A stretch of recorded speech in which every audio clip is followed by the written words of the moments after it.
Everyone, स्वागत है आप सभी लोगों का टीटी एकेडमी पे। मेरा नाम है तरुण तिवारी और मैं आप लोगों के सामने लेके हाजिर हो चुका हूं one of the most important subject. जो टॉपिक है हमारा एग्जामिनेशन पॉइंट ऑफ व्यू से करंट अफेयर का पोर्शन, आपको पता ही है कि कितना इंपॉर्टेंट रोल प्ले करता है। उसी को ध्यान में रखते हुए करंट अफेयर्स के टॉपिक को हम लोग डे टू डे चर्चा कर रहे हैं। लास्ट 17 मार्च के हम लोग इंपॉर्टेंट करंट अफेयर के टॉपिक देख लिए थे, अब लास्ट 2-3 डेज के देखने वाले हैं। 18 से 21 मार्च के बीच की जो आपके करंट अफेयर्स के इंपॉर्टेंट क्वेश्चंस हैं उसको हम देखेंगे और जानने की कोशिश करेंगे वो कौन से क्वेश्चंस हैं जो हमारे एग्जाम में आने की पूरे संभावना रखते हैं। तो चलिए देखते हैं किस किस क्षेत्र से, किस किस जगह से वो कौन कौन से इंपॉर्टेंट पॉइंट्स हमारे लिए इंपॉर्टेंट हो सकते हैं। वो क्वेश्चन आंसर के फॉर्म में आपके सामने होंगे। एक एक क्वेश्चन को अच्छे तरीके से देखिएगा, एक्सप्लेनेशन भी साथ में है, पूरी चीजों को अच्छे तरीके से मैनेज कीजिएगा। जरूर आपके एग्जाम में क्वेश्चन सारे आएंगे, ठीक है ना।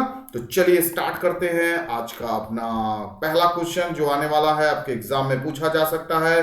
कभी हाल ही में आरबीआई ने अपने कर्मचारियों को कमीशन देने के लिए किस बैंक पे 2 करोड़ रुपए का जुर्माना लगाया है? RBI has imposed 2 crore penalty on which bank for paying commission to employees. तो आपके सामने ऑप्शंस आएंगे, 4 बैंकों के नाम आएंगे और आपसे पूछा जाएगा कौन सा सही जवाब है। तो आप बताएंगे एसबीआई है जिसपे आरबीआई ने जुर्माना लगाया है 2 करोड़ रुपए का। This is all about the information related to question. सारी चीजों को देख लीजिएगा, किस किस वजह से इसने जो बैंकिंग रेगुलेशन एक्ट है उसको सही तरीके से फॉलो नहीं किया और इसकी वजह से आरबीआई पे जुर्माना लगा दिया गया, ठीक है ना। एक्सप्लेनेशन आप पढ़ लेंगे तो पूरी तरीके से आपके सामने उसका एक माइंड मैप क्रिएट हो जाएगा। चलिए अगला क्वेश्चन देखते हैं। अगला क्वेश्चन आपसे पूछा जा सकता है कि which city has been ranked on the most polluted capital city globally according to the World Air Quality Report। Index अभी हाल ही में आई है 2020 की, आपकी एयर क्वालिटी इंडेक्स को निकालती पूरी दुनिया के जो पॉल्यूटेड शहर है, प्रदूषित शहर है ना, विश्व वायु गुणवत्ता रिपोर्ट 2020 अभी हाल ही में आई है। तो किस सिटी को नंबर 1 दर्जा दिया गया है? Capital city. देखिए 2 चीज होती है, एक सिटी हो गया, एक कैपिटल सिटी है, ठीक है ना, राजधानी सिटी। जो कोई सिटी हो जो राजधानी के रूप में हो, तो नंबर 1 पे किसको स्थान मिला है? अपने दिल्ली को मिला, दुनिया के सबसे प्रदूषित शहरों में से एक है, ठीक है ना। सिटी की बात कही जाए तो दिल्ली नहीं है, बाकी वो क्या कहते हैं, दुख की बात है 30 में से 22 देश, हमारे 30 में से 22 सिटीज जो है अपने ही कंट्रीज के आए हैं। तो एक तरीके से देखा जाए तो प्रदूषण का लेवल बहुत ही ज्यादा है। तो किसको नंबर 1 पे रखा गया है? सबसे कैपिटल सिटी में नंबर 1 स्थान पे दिल्ली को रखा गया है, ठीक है ना। चलिए आगे देखते हैं।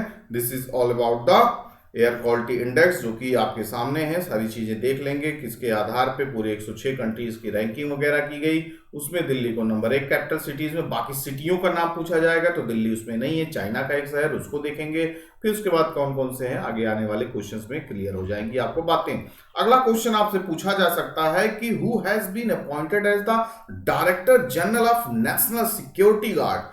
राष्ट्रीय सुरक्षा गार्ड के महानिदेशक के रूप में किसको चुना गया है, नियुक्त किया गया फिलहाल अभी बहुत जल्दी ही, और वो कौन है? आपके एम ए गणपति, ठीक है ना। एम ए गणपति को राष्ट्रीय सुरक्षा गार्ड का महानिदेशक नियुक्त किया गया। भूलिएगा मत, ध्यान में रखिएगा, इस अपॉइंटमेंट के क्वेश्चन आपसे पूछे जाते हैं, ठीक है ना। This is all about Ganpati sir, देख लीजिएगा, सारी जानकारी यहाँ पे मिल जाएगी। अगला क्वेश्चन है Who among the following has been appointed as the new director general। वहां पे आपके सीआरपीएफ के बारे में यहाँ पूछा जा रहा है, वहां पे नेशनल सिक्योरिटी गार्ड के बारे में पूछा गया। तो सीआरपीएफ के भी महानिदेशक अभी फिलहाल में किसको चुना गया है, नियुक्त किया गया है? तो ध्यान रखिएगा, उनका नाम है कुलदीप सिंह, ठीक है ना। कुलदीप सिंह को चुना गया है सीआरपीएफ का महानिदेशक, ठीक है ना बच्चों। चलिए आगे देखते हैं। This is all about Kuldeep Singh, सारी जानकारी यहाँ पे, इनको पढ़ लेंगे, जान लेंगे तो ये आपका भी एक तरीके से होमवर्क की तरह रहेगा कि हम पूरा पीडीएफ का जो पूरी वीडियो में सारे हम आपके क्या है एक्सप्लेनेशन है उसको भी पढ़ना ताकि सारी चीजें क्लियर हो जाए, ठीक है ना। चलिए अगला क्वेश्चन है 21 से 31 मई के बीच मुक्केबाजी की चैंपियनशिप होने वाली है 2021 की, मतलब एशियन बॉक्सिंग चैंपियनशिप 2021 जो कि 21 मई से लेकर 31 मई के बीच में खेला जाएगा। ये किस देश में आयोजित किया जाएगा? Which country will host?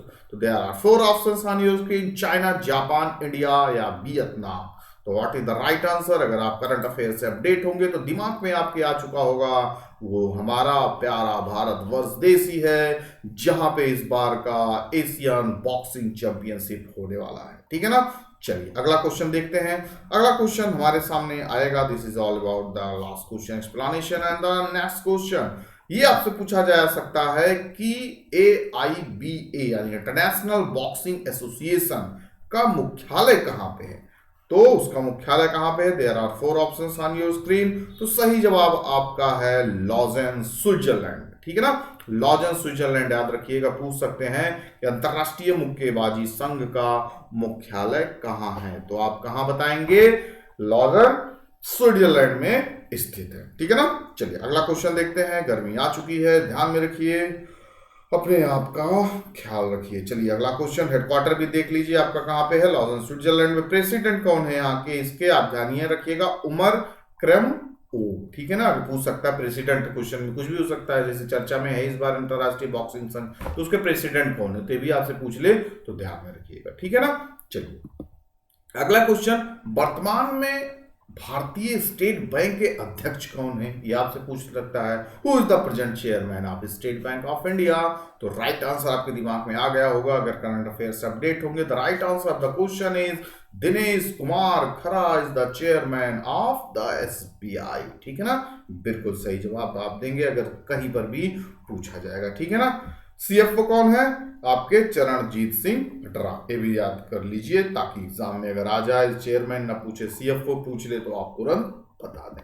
अगला क्वेश्चन, सरिस्का टाइगर रिजर्व। अगर आप स्टैटिक पोर्शन के साथ साथ करंट के साथ स्टैटिक भी लगा दें, क्योंकि कभी कभी कोई चीजें चर्चा में रहती हैं तो स्टैटिक पोर्शन के भी क्वेश्चन बन जाते हैं करंट के साथ साथ। तो सरिस्का टाइगर रिजर्व आपसे पूछ ले कि किस स्टेट में कहां पे स्थित है, तो क्या बताओगे? कौन से राज्य में स्थित है? राजस्थान में स्थित है आपका सरिस्का टाइगर रिजर्व। सारे टाइगर रिजर्व की भी एक लिस्ट लेके आएंगे, देश में कहां कहां पे कौन कौन से टाइगर रिजर्व हैं, नेशनल पार्क्स हैं, वाइल्ड लाइफ सेंचुरीज हैं, इनकी पूरी एक लिस्ट लेके आऊंगा तो जिससे आपकी सारी चीजें क्लियर हो जाएंगी। ठीक है ना? चलिए आगे बढ़ते हैं, देखते हैं सरिस्का टाइगर रिजर्व के बारे में। देखिए आपके सामने आ गया, किस डिस्ट्रिक्ट में अगर कभी पूछ ले किस डिस्ट्रिक्ट में राजस्थान के, तो अलवर डिस्ट्रिक्ट में है। ठीक है ना? चलिए अगला क्वेश्चन देखते हैं, which state passed a bill to establish yoga आयोग, यानी जो योग होता है योग आयोग का बिल उसने पास किया है, और वो कौन सा आपका स्टेट है? मध्य प्रदेश, हरियाणा, गुजरात या उत्तर प्रदेश? तो आपका वो स्टेट है हरियाणा। ठीक है ना? हरियाणा की सरकार ने एक बिल पास किया है जो कि एक स्टैब्लिश करेगा योग आयोग। जैसे हर चीज का कमीशन होता है ना, तो उसी तरीके से योग का भी आयोग एक कमीशन होगा जिसमें सारी चीजें, ट्रेनिंग, रेगुलेशन, प्रमोशन, सारी चीजें उसमें बताई जाएंगी, उसी के माध्यम से सारी चीजें बाहर है। ठीक है ना? चलिए अगला क्वेश्चन देख लेते हैं। प्रधानमंत्री Narendra Modi ji recently held a virtual summit with Sanna Marin. ठीक है ना? सन्ना मारिन के साथ उन्होंने एक अभी वर्चुअली सबमिट किया टू डिस्कस बायलैटरल इशू, मतलब दोनों देश के बीच अपने क्या क्या इश्यूज हैं हर चीज को लेके। तो ये मिस मारिन जो है ये किस देश की प्रधानमंत्री हैं, यही आपसे पूछने की कोशिश हो रही है इस क्वेश्चन में। तो right answer of the question is miss Marin Finland की क्या है? प्रधानमंत्री। बात समझ में आई? अभी हाल ही में इनके साथ वर्चुअल मीटिंग हुई बायलैटरल समिट में, तो पूछ सकता है कि मिस मारिन किस देश के प्रधानमंत्री हैं? तो फिनलैंड के प्रधानमंत्री हैं। ठीक है ना? ध्यान में रखेंगे। चलिए वेरी गुड। अगला क्वेश्चन आपके सामने आ रहा है, लू ओटेंस कौन थे? Inventor of the audio cassette. जो हम लोग ऑडियो कैसेट बजाते थे आज के समय पे, अब तो CD DVD ये भी चला गया सब चीज, तो अब सब यूट्यूब हो गया। तो पहले कैसेट वगैरह जो हम लोग बजाते थे टेप रिकॉर्डर में, तो लू ओटेंस उन्हीं को इन्वेंटर थे ऑडियो कैसेट के, टेप के। ठीक है ना? तो उनका हाल ही में देहांत हो गया। तो वो किस देश से थे? ठीक है ना? किस देश के थे आपके? कौन? लू ओटेंस। तो कहां से बिलोंग करते थे? नीदरलैंड से। ठीक है ना? ध्यान में रखिएगा, नीदरलैंड से बिलोंग किया करते थे। 54 वर्ष की अवस्था में उनका क्या हो गया? देहांत हो गया। ठीक है ना? चलिए अगला क्वेश्चन देखते हैं। क्रिकेट प्लेयर्स, 2 क्रिकेट प्लेयर हैं आपके सामने, एक का नाम मोहम्मद नवीन एंड शैमन अनवर बट। अभी हाल ही में उनको बैन कर दिया गया ICC के द्वारा 8 वर्ष के लिए। किसमें इन्वॉल्व थे? मैच फिक्सिंग में इन्वॉल्व थे। तो वो किस देश के खिलाड़ी थे? मोहम्मद नवीद और सैमन अनवर बट, जिसको 8 साल के लिए प्रतिबंध लगा दिया गया ICC क्रिकेट के द्वारा। तो वो कौन से महानुभाव थे? बांग्लादेश क्रिकेट के खिलाड़ी हुआ करते थे। बांग्लादेश आई थिंक यूएई के खिलाड़ी हुआ करते थे। Right answer of the UAE, sorry Bangladesh नहीं, आपके यूएई के दोनों खिलाड़ी हुआ करते हैं, जिनको फिलहाल 8 वर्ष के लिए मैच फिक्सिंग के आरोप में बैन कर दिया गया। जो आपका वो था world cup 2020 world cup qualifier के लिए मैच फिक्सिंग कर रहे थे। ठीक है ना, ध्यान रखिएगा यूएई के दोनों खिलाड़ी थे। मौदूद Ahmad who has passed away recently was the former prime minister। किस देश के वो पूर्व प्रधानमंत्री थे जो हाल ही में देहांत हो गया, उनका नाम था मौदूद अहमद। तो बिल्कुल सही जवाब आप बताएंगे सर, वो बांग्लादेश के प्रधानमंत्री थे। ठीक है ना, ध्यान में रखिएगा। ये सारी जानकारी इनके बारे में है, कब से कब तक डिप्टी प्राइम मिनिस्टर रहे, कब से कब तक प्राइम मिनिस्टर रहे आपका, फिर जस्टिस एंड पार्लियामेंट्री अफेयर्स के भी मंत्री वगैरह रहे। तो सारी इनका पूरा जीवन गाथा यहाँ पे आपके सामने दिया हुआ है।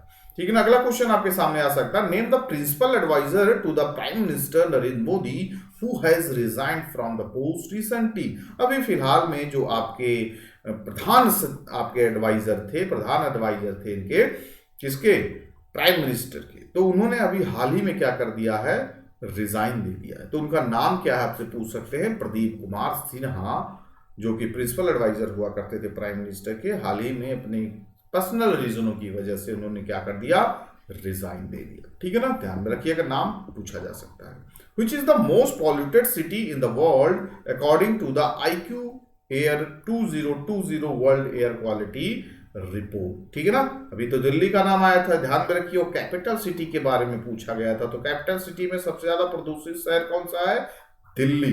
अब पूछा जा रहा ओवरऑल सिटी, नॉट ओनली आपका कैपिटल सिटी। तो ओवरऑल सिटी की जो रैंकिंग की गई, उसमें कौन सा सिटी सबसे नंबर 1 पे है, सबसे प्रदूषित, तो वो है चाइना की इंजियांग शहर, दुनिया का सबसे प्रदूषित शहर घोषित किया गया। ठीक है ना, भूलिएगा मत, इंजियांग शहर is the most polluted city in the world. चलिए आगे देखते हैं। This is all about the list, जो कि आपका इंजियांग के बाद आपका गाजियाबाद, बुलंदशहर, बिसराख, जलालपुर, नोएडा, ग्रेटर नोएडा, सब अपने यहाँ की सिटी हैं जो पूरे देश में परचम लहरा रही हैं पॉल्यूशन के ऊपर। ठीक है ना, पॉल्यूशन में पूरा नंबर 1 पे है।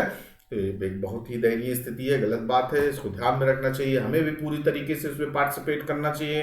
कोई जरूरी नहीं कि सिर्फ गवर्नमेंट का काम है पॉल्यूशन खत्म करना, आपकी पॉलिथीन्स हो गया और भी रीजंस हैं, इंडस्ट्री वगैरह, सब सारी चीज सबको मिलकर एक तरीके से कम करने के प्रयास करने चाहिए, ताकि उसमें पार्टिसिपेशन मस्ट है लोगों का। बाकी गवर्नमेंट को इनिशिएट करना चाहिए सारी चीजें, तो जिसकी वजह से हम थोड़ा लिस्ट में नीचे नाम आए। ठीक है ना, तो ध्यान में रखिए, Jinjiang in the China in the top list. ठीक है ना, अगला क्वेश्चन, ग्लोबल रिसाइकलिंग डे प्रत्येक वर्ष किस दिन मनाया जाता है?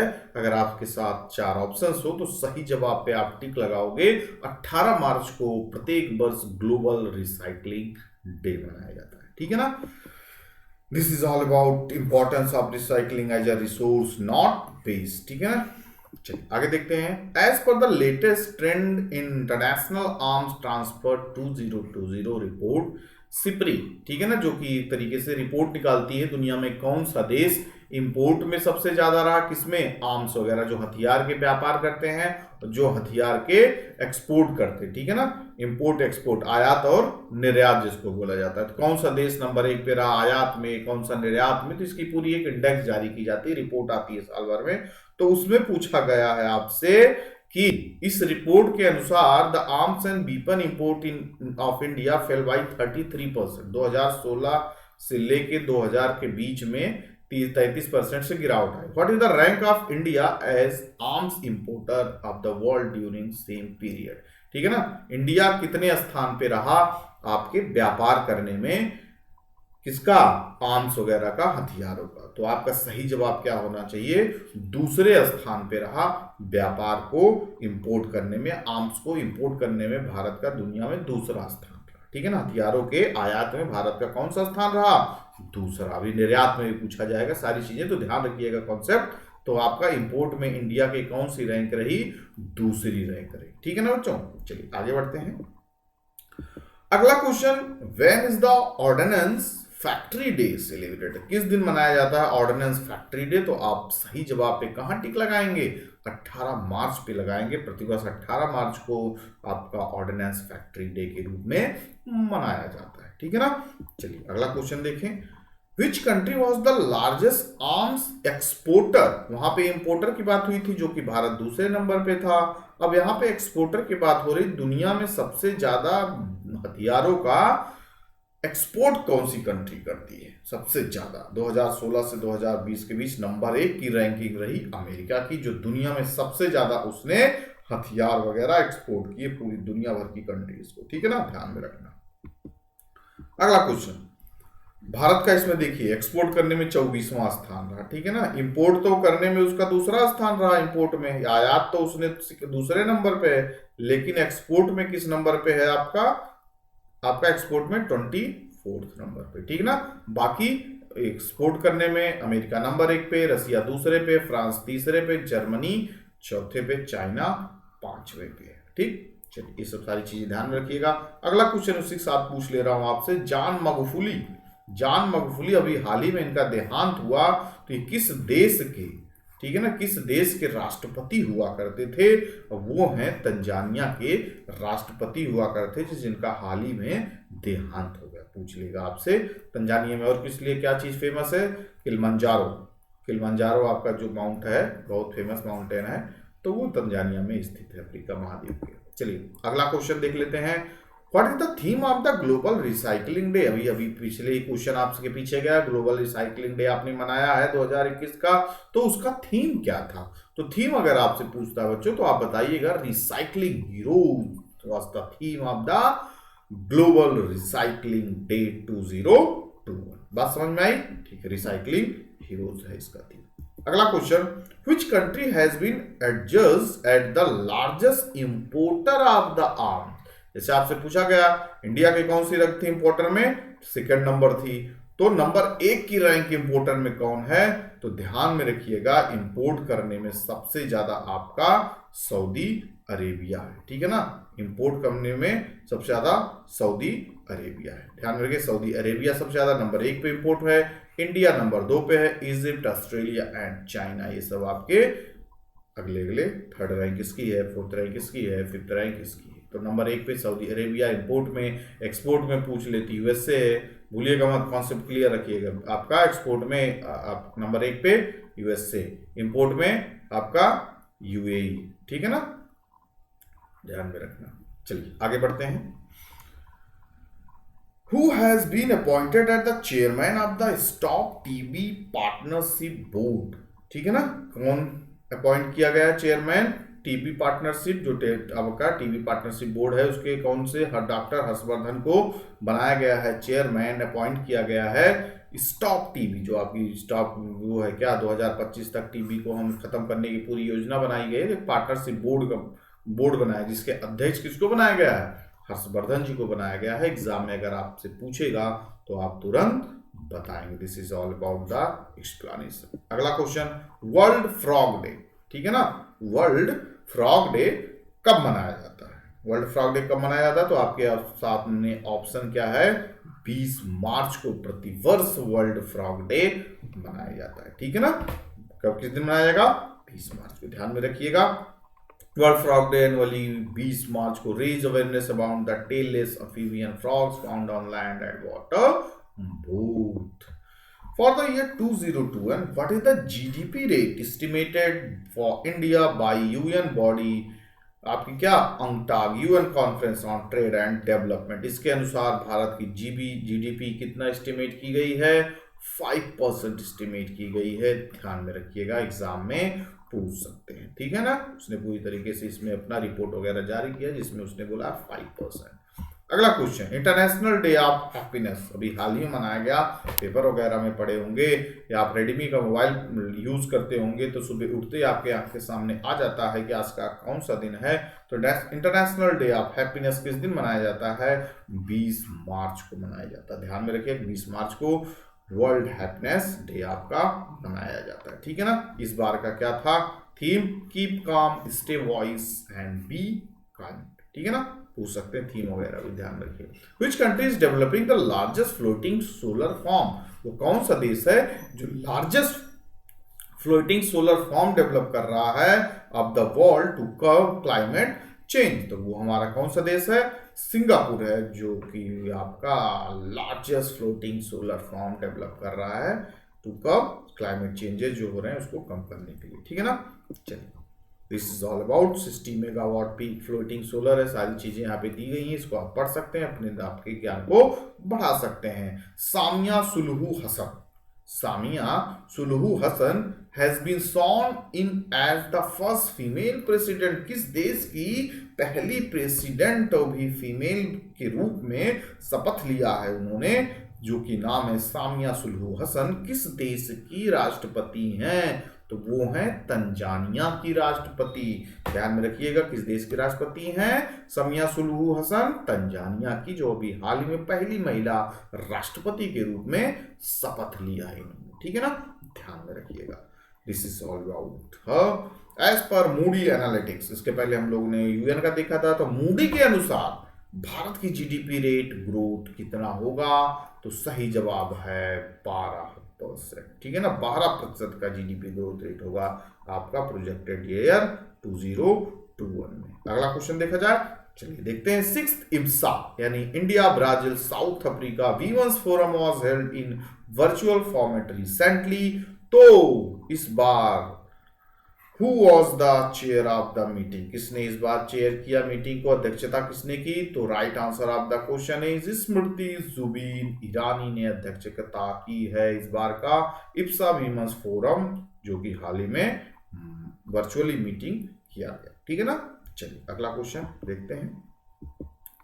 Name the new wholly owned subsidy set up by Punjab National Bank to manage credit card business, क्या नाम है उसका सब्सिडरी का, तो PNB Cards and Services Limited is the right answer, ठीक है ना, बोलेंगे तो नहीं, बिल्कुल नहीं, PNB Cards and Services Limited. State run Punjab National Bank है set up a wholly owned subsidiary name Punjab Cards and Services Limited to manage credit card business को ध्यान में रखते हुए, ठीक। चलिए आगे देखते हैं।